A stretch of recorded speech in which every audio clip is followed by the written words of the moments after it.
Hello student, स्वागत है आपका study point social study with SSP में। लास्ट क्लास में हमने ये चैप्टर किया था जिसके 2 पार्ट्स हम बना चुके हैं। Rise of nationalism in Europe जो कि 10th क्लास के हिस्ट्री का है। फर्स्ट और सेकंड पार्ट भी हम इसका बना चुके हैं। आज इसका थर्ड पार्ट है जो कि फाइनल पार्ट है। तो कासिम, तरुण और हमजा, लास्ट क्लास में हमने कुछ किया था, तो आप लोग मुझे बताएंगे कि लास्ट क्लास में हमने क्या किया था। बताइए। सर हमने कंजर्वेटिव्स के बारे में पढ़ा था और गिब्स मैजनी के बारे में पढ़ा था और ये दोनों अपोजिट थे, ये पढ़ा था। अगर सीक्वेंस में चलते हैं कासिम, तो क्या पढ़ा था हमने? सर हमने पेंटर्स के बारे में पढ़ा था पहले तो। हाँ, वो तो ठीक है, लेकिन जो मेन जो बताया गया था कि नेशनलिज्म क्या होता है, क्या होता है भाई? राष्ट्रवाद क्या होता है भाई, बताओ क्या होता है तरुण? सर राष्ट्रवाद जो अपने देश के बारे में सोचा जाए, जो देश के प्रति जो काम किया जाए उसको नेशन। तो राष्ट्रवाद की भावना नहीं थी यूरोप में, ठीक है। तो हमने ये पढ़ा कि वो भावना जो स्टार्टिंग में लेके आया, कौन लेके आया था? नेपोलियन, ठीक है। तो नेपोलियन किसके जरिए लेके आया था? Sir civil code of 1804। क्या था उसकी डेट, क्या थी? 1804, ठीक है। तो 1804 में क्या कहा गया था? सही, इसको नेपोलियन कोड कहते हैं। उसने क्या किया था? जो बर्थ से उसको राइट दिए जाते हैं, ठीक है, उसको एबोलिश किया था। किसको राइट दिए गए थे? जो यूरोप के जो सिटीजन्स थे, जो किस फैमिली से बिलोंग करते थे? किंग वाली फैमिली से, रॉयल फैमिली से बिलोंग करते थे, उनके पैदा होते ही कुछ ना कुछ विशेष अधिकार दे दिए जाते थे, ठीक है। तो उसको एबोलिश कर दिया। दूसरा क्या था? सर बोर्बन किंग को जो मतलब बोर्बन वो की फैमिली वापस आ गई थी। हाँ, वो बाद में हुआ था। हम सीक्वेंस में अगर आगे बढ़ते हैं तो फिर राइट टू प्रॉपर्टी भी उसने क्या किया था? सबको दिया था, ठीक है। मतलब राइट टू प्रॉपर्टी सबको दिया था। ऐसा नहीं है कि किसी को दिया किसी को नहीं दिया, लेकिन उसने सबको दिया था। और तीसरा क्या था?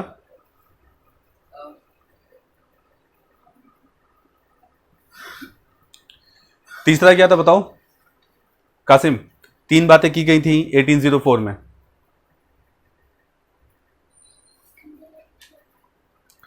तीसरा यही कह सकते हैं कि बर्बन सोसाइटी को, और बर्बन जो फैमिली थी उसने उसको एबोलिश कर दिया था। वो बर्बन फैमिलीज आगे नहीं बढ़ेगी, ठीक है। इसके बाद उसने कई सारे चेंजेस किए जो कि कंजर्वेटिव्स को पसंद नहीं आए। अब कंजर्वेटिव्स कौन होते हैं? सर जो अपने बारे में सोचते हैं प्राइवेट जी, प्रॉपर्टी जिनको सोसाइटी में कोई चेंजेस हो, या गरीब मरे या जिए, या कितनी इनकम कर रहा है, कैसे सर्वाइव कर रहा है, उनको इस बात से कोई मतलब नहीं होता था, ठीक है। तो कंजर्वेटिव्स को इस बात से प्रॉब्लम थी। तो दोनों की आपस में लड़ाई हुई। हार किसकी हुई? नेपोलियन की जब हार हुई तो एक वीना की गई थी, मतलब एक ट्रीटी की गई थी। कहाँ की गई थी? वेना में की गई थी, ठीक है। और वेना कहाँ पर है? उसमें sir vena I think Austria में है, ठीक है। तो ऑस्ट्रिया में ये ट्रीटी की गई थी। उसमें क्या कहा गया था? उसमें भी 3 बातें कही गई थी। क्या?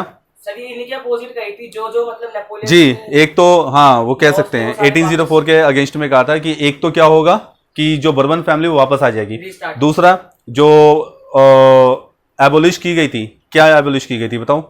बर्थ प्रिविलेजेस जो एबोलिश की गई थी उसको वापस ले आएगा। और तीसरा ये था कि फ्रांस और एक्सपेंड ना हो, इसके लिए उसके नॉर्थ और साउथ में वो बना रहे थे, हाँ, बाउंड्रीज बना दी गई थी, जिसमें नॉर्थ में ब्रुसेल्स था। ब्रुसेल्स क्या है? सर जगह है, बेल्जियम का कैपिटल है, ठीक है। तो इसके बाद फिर हमने पढ़ा कि यहाँ पे चैप्टर क्लोज हो गया। किसका? नेपोलियन का। अब किसकी एंट्री होती है? गिस्पी मैजनी की। गिस्पी मैजनी वॉज बॉर्न इन 1807। कहाँ पैदा हुआ था वो? जिनोवा पैदा हुआ था। जिनोवा कहाँ है? सर नहीं, इटली में है गधो। तो इटली में पैदा हुआ था वो। और उसको फिर एट द एज ऑफ 24 उसको जेल हो गई थी, ठीक है। जेल को क्या है? जेल का एक और वर्ड लिखा है, क्या है वो? है एक्साइल, ठीक है। तो he went to for exile for 20 at the age of 24 years. क्यों गया था 24वें साल की एज में वो जेल में क्यों गया था बताओ? कुछ ऐसा बोला जिससे मतलब उसने बोला नहीं था। उसका मानना था कि कोई भी अगर स्टेट या कंट्री होती है तो वो गॉड ने उसको बनाया है, तो गॉड ने ये सोच के बनाया होगा कि उस पे जो उसके पर्टिकुलर जो लोकल पर्सन्स हैं, जो नेटिव्स हैं वहाँ के, वही वहाँ पे रूल करेंगे। लेकिन वहाँ पे रूल कौन कर रहा था? अलग अलग लोग आके, अलग अलग समाज के लोग आके उस पर शासन कर रहे थे, ठीक है। तो इसलिए उसकी लड़ाई हुई। और जब वो जेल से आया तो उसने क्या किया कासिम? सर वो सीक्रेट सोसाइटी बनाने लग गया सीक्रेट था। सोसाइटीज बनाई। सीक्रेट सोसाइटीज किस किस कंट्री में बनाई थी उसने? सर जर्मनी में भी और नहीं इटली में नहीं सर, पोलैंड में बनाई थी। Poland, Austria, Hungary. और वो खुद जहाँ का था वहाँ का तो ऑब्वियसली बातें बनी गई। कहाँ का था? इटली का था वो, ठीक है। तो इटली में किस शहर का था वो? जिनोवा का था, ठीक है। तो जिनोवा में भी उसने ये सीक्रेट सोसाइटीज बनाई। और उस सीक्रेट सोसाइटीज में जितने भी लोग थे वो सारे क्या थे? सर जो यंग पीपल थे, ठीक है। तो उसने यंग पीपल फेडरेशन नाम से एक और सोसाइटी बनाई थी, ठीक है। तो उन सब ने मिलकर क्या किया, कंजर्वेटिव्स को दबा दिया, मतलब हाँ सप्रेस कर दिया, उनको हरा दिया। तो कंजर्वेटिव्स को जब हरा दिया तो उसके बाद क्या होता है, सर उसके बाद जो भी होता है अब हम पढ़ेंगे, ठीक है। अब आते हैं टॉपिक पे। इतना आपका इंट्रोडक्शन था, ठीक है। इतना इंट्रोडक्शन क्यों था, क्योंकि वो फर्स्ट और सेकंड पार्ट में हमने इतना किया था। आज फाइनल पार्ट है, थर्ड पार्ट है, इसलिए हमें इतना जानना जरूरी है, ठीक है। अब आते हैं टॉपिक पे कि आज हम क्वेश्चंस कौन से करने वाले हैं। देखिए इस चैप्टर में आपका टोटल 65 क्वेश्चंस है। कितने हैं? 65। तो 65 में जितने इंपॉर्टेंट क्वेश्चंस हैं वो हम करेंगे, बाकी क्वेश्चंस डिस्क्रिप्शन में हमने लिंक में डाल दिया, वहां पे आप लोग देख सकते हैं।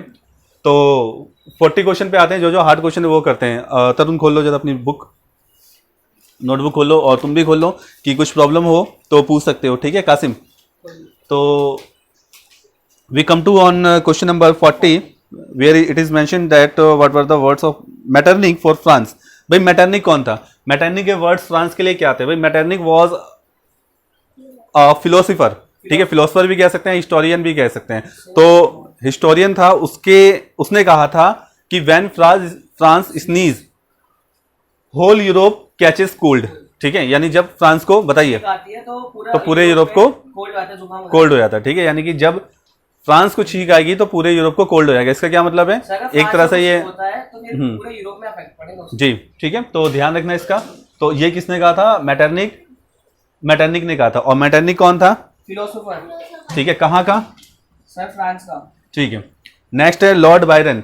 लॉर्ड बायरन कौन था और how was he related to Greece war? पहले देखते हैं क्वेश्चन नंबर कौन सा आपकी बुक में, 43 है, ठीक है। देखिए ये सभी क्वेश्चंस आपके एनसीईआरटी बुक में नहीं है, ये मिडिल ऑफ चैप्टर बनाए गए हैं, इसलिए इसका ध्यान रखना है सभी को कि हम किस तरह से करेंगे, ठीक है। तरुण जरा दांत अंदर करो, ठीक है।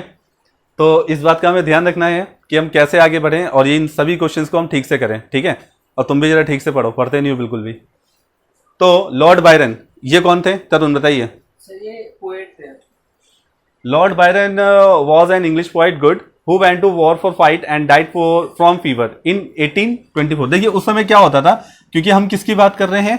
नेशनलिज्म की बात कर रहे हैं। तो नेशनलिज्म सेम वैसे ही कुछ लोगों में यूरोप में पाया गया था जैसे हमारे इंडिया में इंडियन आर्मी में पाया जाता है, ठीक है।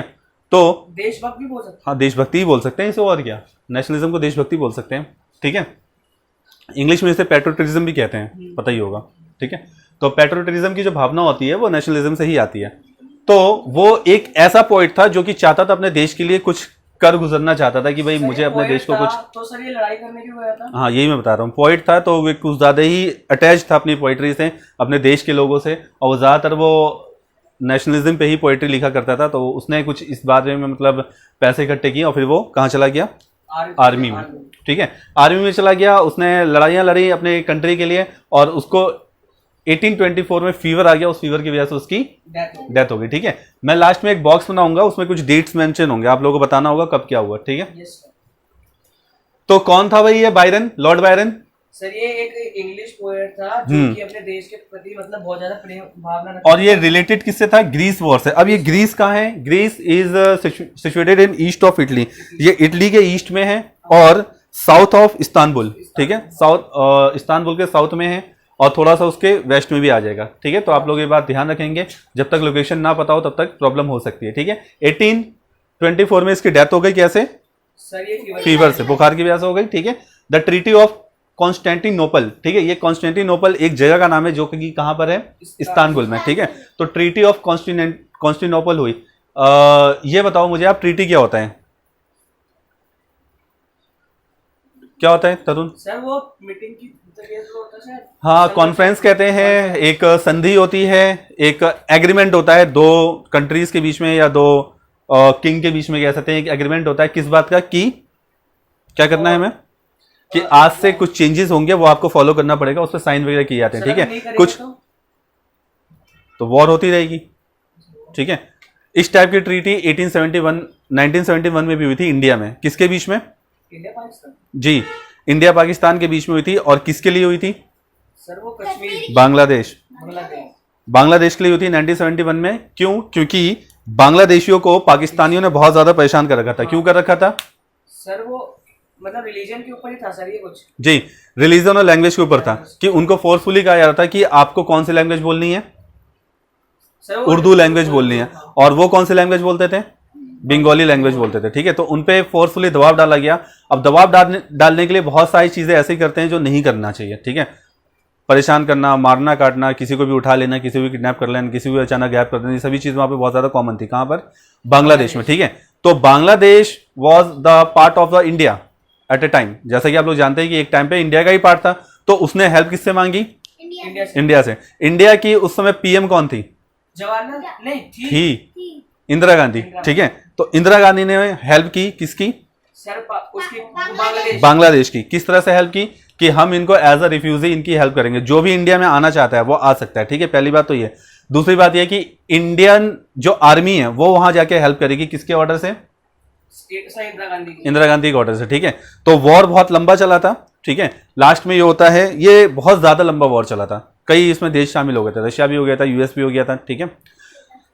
तो लास्ट में ये होता है कि जीत किसकी होती है? इंडिया की, ठीक है।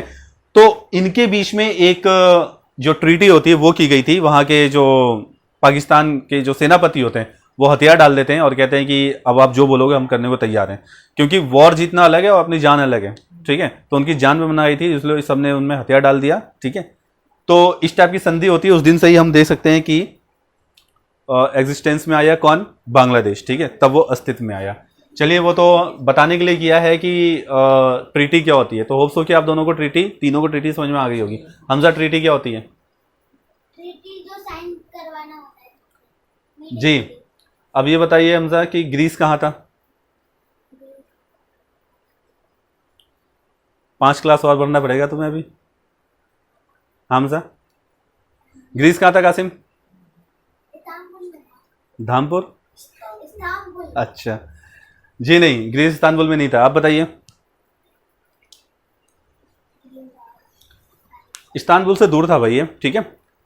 यहाँ लिखा है ना ईस्ट ऑफ इटली, इटली के ईस्टर्न साइड में है। इसके इटली और इसके बीच में डिफरेंस कम से कम 700-800 किलोमीटर का होगा, और इसी तरह से इस्तांबुल और इसके बीच में कम से कम 500-600 का होगा। तो ध्यान रखना कि पास में नहीं था। नेक्स्ट बात करते हैं डेलाक्रॉइक्स। तो डेलाक्रॉइक्स कौन थे? देखिए सबसे ज्यादा, हाँ, फ्रेंच पेंटर थे। तो क्या नाम था इनका?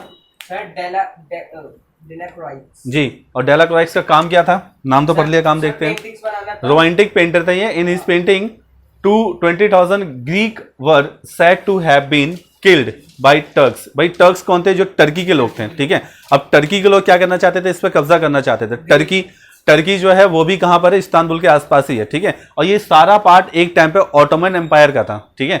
ऑटोमन एम्पायर एक अलग टॉपिक है, लेकिन बहुत बड़ा एम्पायर था। एम्पायर क्या होता भाई? समझाओ भाई, क्या होता है? साम्राज्य को कहते हैं, ठीक है। तो कहां थे हम? टर्क्स ऑन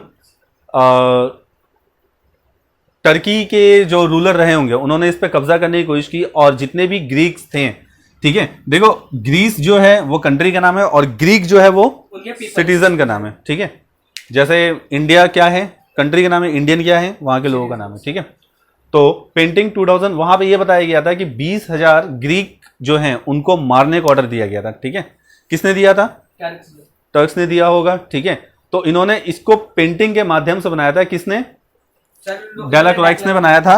और ये शो करने की कोशिश की थी कि इस मुश्किल हालात में भी जितने भी फैमिलीज है, वुमेन हैं, बच्चे हैं, मैन है, सब एक साथ हैं, और उनके बीच में एक अच्छा जो कॉम्बिनेशन है वो बना हुआ, उनके बीच में अभी प्रेम बना हुआ है और वो एक साथ हैं। तो इसने अपने पेंटिंग के माध्यम से ये बताने की कोशिश की थी कि वो ये बताना चाहते थे पूरे यूरोप को कि कितनी भी खराब सिचुएशन आए आपको साथ में रहना चाहिए, फैमिली के साथ रहना चाहिए, ठीक है। तो अब ये बोला गया था कि उनको मारा जाएगा। कहां पर? आइलैंड ऑफ कॉइस, ठीक है। तो आइलैंड ऑफ कॉइस कहां पर है? South of Istanbul. South of Istanbul, ठीक है। आइलैंड क्या होता है? That is surrounded by water, ठीक है। तो हमारे यहाँ भी 2 आइलैंड्स पाए जाते हैं। इंडिया में कौन कौन से हैं वो island? Andaman and Nicobar island और दूसरा लक्षद्वीप आइलैंड, ठीक है। तो वो सारे क्या होते हैं? वाटर, सराउंडेड बाय वाटर, पानी के चारों तरफ घिरे वो पाए जाते हैं, ठीक है। तो चॉइस ये कहाँ था आपका? कॉइस जो था साउथ ऑफ इस्तांबुल, ठीक है, साउथ ऑफ इस्तांबुल। शोर the condition of women and children, ये मैंने आपको बता दिया कि उसने वुमेन और चिल्ड्रन की कंडीशन बताई थी कि इतनी ज्यादा प्रॉब्लम आने वाली है, फिर भी वो सब एक साथ मजबूती से रहें, सब एक साथ खुश रहें। नेक्स्ट है आपका जॉन गॉटफ्राइड हर्डर। क्या नाम है इनका? John Gottfried Herder. जी। तो जॉन गॉटफ्राइड हर्डन कौन थे? सही है, फिलोसोफर थे। और इनका बर्थ कब हुआ होगा? 1744 से 1803 तक ये अस्तित्व में थे। Was a philosopher who said German culture songs folks and important for build a strong nation. Sir ये मतलब इन्होंने ये कहा था कि स्ट्रॉन्ग नेशन बनाने के लिए हमको अपने देश जी। का जो है वो कल्चर के जो जी जी songs जी वगैरह बिल्कुल, वो ठीक है। बहुत important हमें अपने देश की कलाकृतियाँ जो सॉन्ग हैं, जो लघोक्तियाँ हैं, उन सबको फॉलो करना चाहिए और हमें अपने देश से प्यार करना चाहिए। अगर ये भावना हमारे अंदर होंगी तो ही नेशनलिज्म की भावना पूरे उसमें आ सकती है, ठीक है। तो कह सकते हैं कि ये लोग कहीं ना कहीं किस चीज से रिलेटेड है भाई? इंक्रीज करने में, किसको? नेशनलिज्म को। जी, नेशनलिज्म को इंक्रीज करने में इनकी एक बहुत अच्छी रोल है, बहुत अच्छी भूमिका है, ठीक है। नेक्स्ट आता है incident of 18 May 1848 in Germany. देखिए 40 से क्वेश्चन हमने स्टार्ट किया था, 20 के क्वेश्चंस भी हैं लेकिन उसके आंसर आपको उसमें मिल जाएंगे, समझाने की जरूरत नहीं है। 55 क्वेश्चन पे आते हैं। इंसिडेंट ऑफ 18 मई 1848 जर्मनी में 18 मई 1848 को क्या हुआ था? जर्मनी कहाँ है भाई बताओ? फ्रांस? हाँ सही बता रहे हो, बोलो बोलो बोलो भाई, कहाँ है जर्मनी भाई बताओ, तुम बताओ भाई, किसी को नहीं पता? जर्मनी जो है वो फ्रांस का नेबर कंट्री है, ठीक है। वो आपके फ्रांस के नॉर्थ में पड़ेगा, ठीक है। तो इंसिडेंट क्या हुआ था वहां पे जर्मनी में कब? 18 मई 1848 को, कि 831 इलेक्टिव रिप्रेजेंटेटिव जो थे वो चाहते थे फ्रैंकफर्ट पार्लियामेंट की तरफ जाना। क्यों जाना चाहते थे? क्योंकि वो एक कॉन्स्टिट्यूशन चाहते थे, ठीक है। अब तक बना नहीं था यहाँ का जर्मनी का। 1848 की बात है तो नहीं बना होगा, ठीक है। तो वहां पे उनके जो रिप्रेजेंटेटिव थे, यानी कि 831 रिप्रेजेंटेटिव लोग जो थे, प्रतिनिधि जो थे, चुने गए थे, वो चाहते थे कि वहां पे जाके क्या हो? संविधान बने। जी, ठीक है। तो ये क्वेश्चन आपका आ सकता है कि 18 मई 1848 जो डे था वो क्यों इंपॉर्टेंट था जर्मनी के लिए? क्यों इंपॉर्टेंट था? क्योंकि उस दिन संविधान सर 831 जो इलेक्ट उस दिन तरुण भाई, अच्छा आगे। सर उस दिन सर 831 इलेक्टेड रिप्रेजेंटेटिव थे, वो सर फ्रांकफर्ट पार्लियामेंट में गए थे कॉन्स्टिट्यूशन के बनवाने के लिए। जी, ओके। नेक्स्ट क्वेश्चन है आपका question number 57। Who was Otto Peters? भाई ऑटो पीटर्स कौन थे? सर ये पॉलिटिकल थे, मतलब पॉलिटिक्स से रिलेटेड थे। सर ये इन्होंने मतलब एक वो बनाया था एसोसिएशन जिसको बोलते थे वुमेन फेमिनिस्ट एसोसिएशन। आप बताइए कासिम कुछ। सर खोजने में और ढूंढने में मतलब एक ही होता है ना वो। देखिए ऑटो पीटर्स के बारे में पढ़ेंगे तो लुइस ऑटो पीटर्स, जिनकी जो बर्थ हुई थी 1819 में और डेथ हुई थी 1895 में, was a political activist who founded the women feminist association in Europe. देखिए अब तक हम लोग बात कर रहे थे कि लोगों में देशभक्त की भावना होनी चाहिए, देशभक्ति की भावना होनी चाहिए, लेकिन हमने अभी तक ये बात की नहीं कि राइट टू वोट मिलना चाहिए वुमेन्स को खास करके, ठीक है। वुमेन्स को इतने प्रिविलेजेस नहीं दिए जाते थे जितने कि देने चाहिए। तो इसीलिए कुछ ऐसे भी राइटर थे, ऐसे भी फिलोसफर थे, ऐसे भी पॉलिटिकल एक्टिविस्ट थे जो कि चाहते थे कि राइट टू वोट मिले किसको? वुमेन को मिले, ठीक है। तो इसके लिए फेमिनिज्म को बढ़ावा देना बहुत जरूरी था। तो फेमिनिज्म क्या होता है? फेमिनिज्म सर, फेमिनिज्म को हिंदी में कहते हैं नारीवाद। क्या कहते हैं? नारीवाद। ठीक है, किसे कहते हैं? फेमिनिज्म। तो फेमिनिज्म का मतलब क्या होगा अगर हम एक्सप्लेन करें तो बताओ। सर मतलब जो वुमेन के लिए यूज किया जाए, वुमेन के लिए यूज किया जाए और हर वो काम जो पुरुषों के इक्वल हो वो वुमेन भी को भी मिले, जैसे राइट टू वोट, ठीक है, right to liberty, right to speak, ये सभी चीजें किनको मिले? वुमेन को भी मिले। Right to decision, right to thinking या right to express our view, ये सभी क्या है? फेमिनिज्म के अंडर में आएंगे। किसके लिए होता है ये? फीमेल्स के लिए, ठीक है। तो इन्होंने फीमेल्स के लिए एक आवाज उठाई थी जो कि एक एसोसिएशन के रूप में इन्होंने फॉर्म किया था। उस एसोसिएशन का नाम रखा था women feminist association in Europe, ठीक है। तो उन्होंने ये चीज अपनी आवाज उठाई थी ताकि जो फेमिनिज्म की जो विचारधारा है वो सबको इक्वली डिवाइड हो जाए, ठीक है। लास्ट टॉपिक आपका 62 जिसका नाम है ओटोवन बिस्मार्क। क्या नाम है? ठीक है। ये बिस्मार्क का नाम जहां भी आ जाए समझो इसका रिलेशन कहां से है? जर्मन से है, ठीक है। तो ये जो थे सीएम थे प्रूशिया के, और प्रूशिया क्या है? जर्मन का एक स्टेट है, ठीक है। प्रूशिया क्या है? जर्मन का स्टेट। तो सीएम थे कहां के? ये प्रूशिया प्रूशिया के, ठीक है। और इन्होंने 7 ईयर्स में 3 वॉर्स लड़े थे। अब वॉर लड़ने की जरूरत क्या होती है, लड़ाई करने की क्या जरूरत होती है, क्योंकि इनको ऑस्ट्रेलिया, डेनमार्क और फ्रांस ने इस पर कब्जा करने की सोच रखी थी या कब्जा करना चाह रहे थे, ठीक है। इसी वजह से इनको क्या करना पड़ा कि 3 साल में 7 बार, सॉरी 7 साल में 3 बार इनकी लड़ाइयां हुई, और वॉर एंड कैसे होता है, उसमें विक्ट्री होती है किसकी, प्रूशिया की, ठीक है। विक्ट्री मतलब क्या होता है, क्या होता है, फिर से मोदी जी से मिलके आए हो, जीतना, ठीक है। बोलते क्यों नहीं हो भाई, बोला करो, कितनी अच्छी आवाज है, बोला करो, ठीक है। तो कहां थे भाई हम, कि इसकी विक्ट्री हो गई, किसकी, प्रूशिया की विक्ट्री हो गई। अब देखो जैसे कि हम जानते हैं कि विक्ट्री के बाद या तो भाई ट्रीटी होती है या फिर कोई नया राजा बनता है, ठीक है। दो में से एक काम होता है।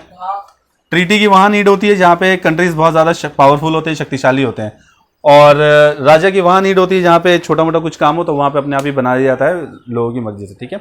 तो in January 1871 Prussia king William first was proclaim to be emperor of German, ठीक है। 1871 में जो प्रूशिया किंग था उसको बोला गया कि वो जर्मन का एम्पीरियर बनेगा, जो कि कॉन्फ्रेंस का हुआ था वर्सलीज में। अब वर्सलीज कहां पर है, बैठ जाओ जी आप, वर्सलीज कहां पर है, जर्मनी में, ठीक है।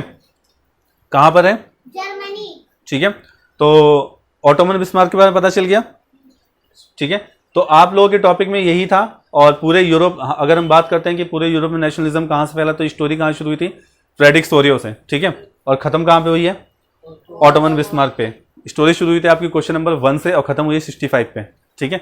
तो सभी क्वेश्चंस मैंने उसमें लिख दिया है, इसमें किसी में कुछ प्रॉब्लम तो नहीं होनी चाहिए। एक बार रिवाइज कर लेते हैं। Words of Metternich for France क्या थे, मैटरनिक कौन था, he was a French philosopher, उसका क्या क्या कहना था सर कि व्हेन फ्रांस स्नीज ऑल जी। यूरोप कैचेस कोल्ड, इसको हिंदी में क्या कहेंगे, जब फ्रांस छींकता है तो पूरे यूरोप में कोल्ड हो जाता है, पूरे यूरोप को जुकाम हो जाता है, ठीक है। नेक्स्ट है Lord Byron, how was it related to Greece war. सबसे पहले मैं ग्रीस देखना कहां पे है, तो it was situated in east of Italy, and also it is situated in east of Italy, पहले भी था अभी भी है। सो लॉर्ड बायरन जो था वो कौन था, एक इंग्लिश पोइट था, और वो इतना ज्यादा अपने समर्पित अपने देश के लिए कि उसने क्या किया, कुछ पैसे इकट्ठे किए और आर्मी में ज्वाइन उसने ले लिया। और आर्मी में ज्वाइनिंग के बाद क्या हुआ कि 1824 में उसको फीवर से उसकी डेथ हो गई, और 1832 में इसी ग्रीस को आजाद कर दिया गया, और एक ट्रीटी हुई कॉन्स्टेंटिनोपल में, ठीक है। कॉन्स्टेंटिनोपल कहां पर है, इस्तांबुल में है, ठीक है। तो वहां पे एक ट्रीटी हुई थी जिसके बाद इसको आजाद कर दिया गया, किसे, ग्रीस को, ठीक है। नेक्स्ट है डेलाक्रॉइक्स। तो डेलाक्रॉइक्स कौन थे, एक फ्रेंच रोमांटिक पेंटर थे, जो कि जो टर्की ने जो ऑर्डर दिया था कि 20,000 जो है ग्रीक्स उनको मारा जाएगा, तो उसने उस सिचुएशन को भी पेंटिंग के माध्यम से बहुत अच्छी तरह से शो किया था कि हमारे अंदर नेशनलिज्म की भावना, फैमिली की भावना उस समय भी अच्छी तरह से होनी चाहिए। रोमांटिक का मतलब क्या है, रोमांटिक का ये है ना कि जितनी भी खराब सिचुएशन आए आपको पूरे परिवार को एक साथ रहना है, ठीक है ना, कहीं एक दूसरे के भागना नहीं है, कहीं कुछ एक दूसरे को छोड़ना नहीं है। नेक्स्ट है जॉन गॉटफ्राइड हर्डर। तो जॉन गॉटफ्राइड हर्डर कौन थे भाई, ये भी एक फिलोसोफर थे। उनका क्या कहना था कि जर्मन तभी एक हो सकता है जब वो अपने गाने वगैरह, हाँ, उनमें गाने, संस्कृति की जो भावना है, जो फोल्क सॉन्ग्स हैं, ये सभी चीजें होनी चाहिए उसमें, ठीक है। तो इन सबको क्या कहते हैं, कल्चर कहते हैं, जो हमारा नेटिव कल्चर है। अगर हमारे अंदर ये नेटिव कल्चर बहुत ज्यादा होगा तो हम अपने देश से प्यार करेंगे, ठीक है। नेक्स्ट है इंसिडेंट ऑफ 18 मई 1848। क्या हुआ था 18 मई 1848 को जर्मनी में। 1871 जो उसके कौन थे, 1831 जो उसके इलेक्टिव रिप्रेजेंटेटिव थे वो क्या थे, उन्होंने मार्च किया था फ्रैंकफर्ट पार्लियामेंट की तरफ मार्च किया था। फ्रैंकफर्ट क्या है, फ्रैंकफर्ट, हाँ, एक पार्लियामेंट है, और मे बी फ्रैंकफर्ट एक सिटी का नाम भी है जर्मनी में, ठीक है। तो होप्स हो कि उसी में वो फ्रैंकफर्ट होगा भी, ठीक है, ठीक है। किस लिए गए थे वो, कि वो चाहते थे कि जर्मनी का भी एक कॉन्स्टिट्यूशन बने। कॉन्स्टिट्यूशन क्या होता है, संविधान, कुछ बोल लिया करो भाई। A book of. नेक्स्ट है who was Otto Peters. Otto Peters कौन थे, सर वो मतलब वो इनका पूरा नाम था लुइस ऑटो पीटर्स, और he was born in 1819 and was died in 1895। Was a political activist who increase the feminism, ठीक है। फेमिनिज्म की जो विचारधारा है उन्होंने उसको इंक्रीज किया था, and he made association women feminist association, ठीक है, एक एसोसिएशन बना था जो कि वुमेन्स के लिए था। लास्ट आते हैं ऑटोमन विस्मार्क। विस्मार्क जो था कौन था? सीम ऑफ प्रूशिया था, and Prussia was a part of the Germany. It is also called the state of the Germany, ठीक है। स्टेट था किसका? जर्मनी का। तो इन्होंने 7 साल में 3 वॉर्स लड़े थे। क्यों? क्योंकि जो ये कंट्रीज थे जिससे लड़े थे, ऑस्ट्रिया, डेनमार्क और फ्रांस, ये इन पर कब्जा जमाना चाहते थे। तो 3 साल में, और प्रूशिया की जीत चाहते थे। 7 साल में 3 वॉर लड़े इन्होंने और लास्ट में इनकी जीत हुई। तो प्रूशिया में जो 1871 में जो न्यू किंग बनाया गया उनका नाम विलियम फर्स्ट था, जिनको जर्मनी का एम्पीरियर बता दिया गया, ठीक है। और ये पूरा जो इंसिडेंट था कहाँ हुआ था? वर्सलीज में। और वर्सलीज कहाँ है? जर्मनी में, ठीक है। तो होप्सो की सभी टॉपिक तुम लोगों को क्लियर होगा, इसमें कहीं कुछ प्रॉब्लम तो नहीं है? क्या नाम है तुम्हारा? कासिम। तुम्हारा नाम रख देते हैं जर्मनी, तुम्हारा नाम फ्रांस, तुम्हारा नाम ऑस्ट्रेलिया, ठीक है, ठीक है, तुम्हारा नाम इटली रख देते हैं। हाँ भाई, कुछ प्रॉब्लम तो नहीं है तुम तीनों यूरोपियन देशों को? कासिम, कुछ प्रॉब्लम तो नहीं है? किसी भी क्वेश्चन में देख लो। इसके जो नाम है ना, ये सब, ये जरूर याद रखना, ये सारे नाम बहुत ज्यादा इंपॉर्टेंट है। हाँ, नेम और डेट याद रखना। इंसिडेंट तो सारा मोटा मोटा तुम लोगों को याद ही हो गया होगा कि पहले कौन आया? नेपोलियन आया, उसके बाद कौन आया? गिस्वी मैज़नी आया, उसके बाद कौन आया? बिस्मार्क आया। बस इन्हीं 3 में इनकी पूरी कहानी चली है, ठीक है ना। अगर हम देखें तो इन्हीं 3 में पूरी कहानी चली। बीच में एक वो आ गया था, कंजर्वेटिव्स आ गए थे, ठीक है। उसके अलावा कौन है? हाँ, अब 5वां जो आपको पेंटर ऑफ फिलोसफर याद रखना है, लेकिन 5वां ही ज्यादा इंपॉर्टेंट है क्योंकि इनके नेम्स आपके आते हैं 1 मार्क में आते हैं या फिर किसी भी फॉर्म में आ सकते हैं, ठीक है। अब एक लास्ट हम ये डिस्कस कर लेते हैं कि किस डेट पे कौन सा इंसिडेंट हुआ था, ठीक है। कासिम, समझ रहे हो? क्या समझ रहे हो?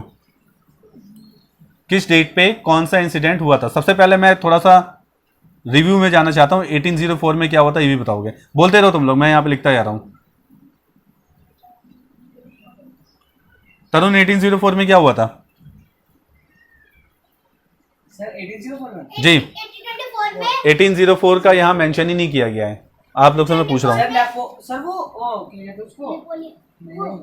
गिफ्ट मैगनी को civil code, civil code of, ठीक है। 1804 1804 बना था, मतलब सिविल कोड बना था 1804 में। और किसने उसे लॉन्च किया था? नेपोलियन ने। किसने किया था? और क्या कहा गया था इसमें? सर की जो जन्म से जो अधिकार मिलते हैं वो छीन लिए। उसको, जी हाँ, एबोलिश किया गया था, ठीक है। 1824 में क्या हुआ था? सर वो मर गया था। कौन? लॉर्ड बायरन, फीवर से डेथ ऑफ बायरन लिख सकते हैं, ठीक है। 1848 में क्या हुआ था? सर वो इंसिडेंट ऑफ 18 में। ये जर्मनी का हुआ था, ठीक है। तो इसमें क्या हुआ था? सर इसमें जो 831 इलेक्टेड रिप्रेजेंटेटिव थे वो फ्रैंकफर्ट पार्लियामेंट में गए थे। ये लोग कॉन्स्टिट्यूशन चाहते थे, कौन लोग? जर्मनी के लोग, ठीक है। 1832 में क्या हुआ था? सर 1832 में एक ट्रीटी साइन की गई थी, किसके लिए की गई थी बताइए? ग्रीस, ग्रीस को इंडिपेंडेंस देना चाहते थे, ठीक है। किसके लिए की गई थी? ग्रीस। कब की गई थी? 1834 32। हाँ, फिर से बोलना। 1832। और लास्ट डेट मैं आपको लिख देता हूं यहाँ पे 1871। इसमें क्या हुआ था? सर वो जीत गया था, मतलब विलियम फर्स्ट जो था वो राजा बना दिया गया। जी जी। और जनवरी में। और सर एक मतलब ये वर्ष ये सब बनाया गया। जर्मन सिटी को या जर्मन एम्पायर की इसमें एस्टेब्लिशमेंट हुआ था, ठीक है। किसने किया था? विलियम फर्स्ट ने किया था, ठीक है। तो ये सभी डेट्स याद रखना, बहुत ज्यादा इंपॉर्टेंट है। सर एक डेट रह गई 1819 1819 कौन सा? ये कहाँ गया? ये तो इनका बर्थ था। 1819 को पैदा हुए थे और 95 पे वो हुए थे। देखो, बर्थ ज़्यादा इंपॉर्टेंट नहीं है, इंसिडेंट ज़्यादा इंपॉर्टेंट है, इसलिए इंसिडेंट्स को ही लिखा गया है, ठीक है। तो होप्स हो कि भाई तुम दोनों को, तीनों को कुछ प्रॉब्लम नहीं होगी, अच्छी तरह समझ में आ गया होगा। समझ में आ गया तीनों के? Yes sir. ठीक है, मैंने डिस्क्रिप्शन में इसका लिंक डाल दिया है, सभी क्वेश्चन आंसर आपको इसमें मिल जाएंगे। किसी भी कुछ प्रॉब्लम हो तो मुझसे पूछ लेना, कमेंट में लिख सकते हो, कहीं भी कुछ भी अगर दिक्कत आए तो, ठीक है। इसके डेट पे, इसके प्लेस पे और इसके इंसिडेंट पे ज़्यादा फोकस करना, तो ये चैप्टर आपको बहुत ज़्यादा ईजी लगेगा। तो मिलते हैं नेक्स्ट वीडियो में नेक्स्ट टॉपिक के साथ, तब तक पढ़ते रहिए और किसी न किसी टॉपिक से कनेक्ट रहिए और अपना ख्याल रखिए। शुक्रिया, धन्यवाद, थैंक यू।